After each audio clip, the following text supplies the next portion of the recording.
चलो चलो जल्दी जल्दी चलो. अरे यार थंडी खूप पडून राहिली. माझ्या बायकोला लई थंडी लागून राहिली रे. काही समजूनच नाही राहिलं काय करू तिचं.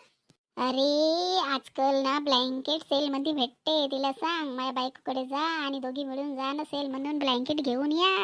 आजकाल ब्लँकेटच भेटून राहिले रे बाबा.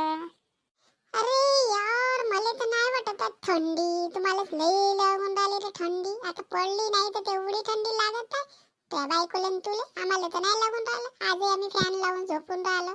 समजलं. कमजोर मनाचे लोक राहते, कोणाला थंडी लागते, पण आपण एवढं टेन्शन कायले घ्यायचं. तिले म्हणा ब्लँकेट घे, रजाई घे, झालं काम खतम. हीटर घे म्हणा, रूम हीटर, त्याच्यानं थंडी पडून जाते. तेवढं नाही समजत का रे तुला. अरे हे रूम हीटरच घेऊन टाकतो. तिची थंडी चालली जायची. ए थंडी मध्ये ना पार्टी करायला लई मजा येते रे. मस्त बढिया जंगलात जायचं, विस्तो पेटवायचं आणि कोंबडं भाजायचं आणि खायचं. का म्हणता सांगा बरं.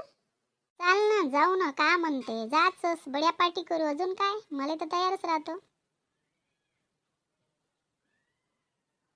हो पार्टी करायची हो, पण काड्या वाड्या आणा लागेल ना. सगळे अरेंजमेंट करा लागेल का.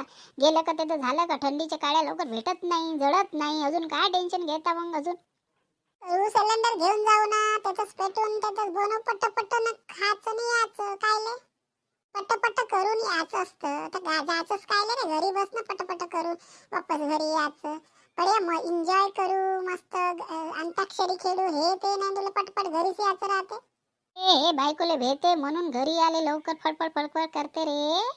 पण नाही भेट रे बायकोला. सगळंच भेटते रे. कायले तुम्ही पोमया डेंग्या सांगू राहिले. तुम्ही कोणता भेट नाही रे.